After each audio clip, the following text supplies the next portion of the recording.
తలాపునే గోదావరి ఉన్న రైతులను ప్రభుత్వం ఇబ్బందులకు గురి చేస్తోందని మండిపడ్డారు ఎమ్మెల్యే కొత్త ప్రభాకర్ రెడ్డి. ప్రభుత్వ నిర్వాకం వల్ల వరి నాట్లకు ముందే రైతులు ఇబ్బందులు పడుతున్నారని తెలిపారు. ప్రభుత్వం తక్షణం స్పందించి మల్లన్న సాగర్ నుంచి నీటిని విడుదల చేసి రైతులకు న్యాయం చేయాలని డిమాండ్ చేశారు. సిద్దిపేట జిల్లా తోగుట మండలం లింగాపూర్లో రైతులతో కలిసి మల్లన్న సాగర్ నుండి దుబ్బాక వైపు వెళ్లే కాలువలను పరిశీలించారు. పక్కనే వరి నాట్లు వేస్తున్న మహిళలను పలకరించారు. వారి సాధక బాధకాలను అడిగి తెలుసుకున్నారు. అంతకుముందు జప్తి లింగాపూర్లో బండ మల్లన్న జాతరలో ప్రత్యేక పూజలు చేశారు.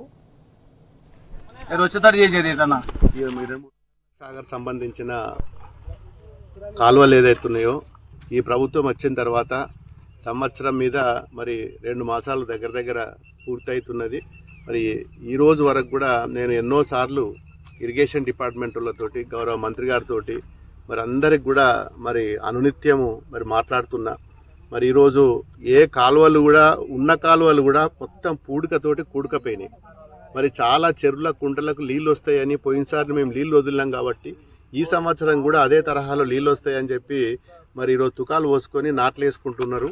మరి ఇప్పుడు నాట్లు వేసే దశలనే మరి నీళ్లు లేకపోవడం మరి వాళ్ళు భయభ్రాంతులు అవుతారు. ఎందుకంటే మేము నీళ్ళు వస్తాయి కదా, ఇంతకుముందు మీరు ప్రభుత్వంలో ఉన్నప్పుడు మాకు బ్రహ్మాండంగా నీళ్ళు అందించిండ్రు, కాలువలు సాపు ఉండే, కాలువల ద్వారా నీళ్ళు వచ్చి మేము చెరువు నింపుకున్నాం. చెర్లతో పాటు మరి బోర్లు బాగా పోసినాయి, బ్రహ్మాండంగా మేము నాట్లు పెట్టుకున్నాం. అదే ఈసారి కూడా అట్లనే వస్తాయని చెప్పి ఆశతోటి మా రైతులందరూ కూడా మరి బిక్కు మనం చూస్తున్నారు. ఇవాళ పొలాల పొంటి తిరిగితే మాకు నీళ్లు కావాలని చెప్పి మరి ఒకటే వాళ్ళ ఆలోచన.